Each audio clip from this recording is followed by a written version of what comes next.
இரண்டில் நூறு வெண்ணிலாக்கள் தோன்றும், ஆனாலும் அனல் பாயும்.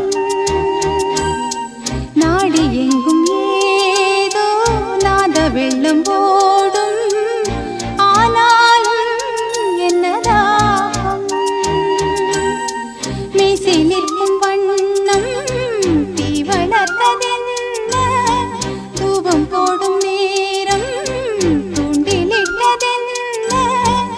என்னையே கேட்டு ஏங்கினேன் நான். என்னுள்ளே என்னுள்ளே பல மின்னல் எழும் நேரம், எங்கெங்கோ எங்கெங்கோ என் எண்ணம் போகும்.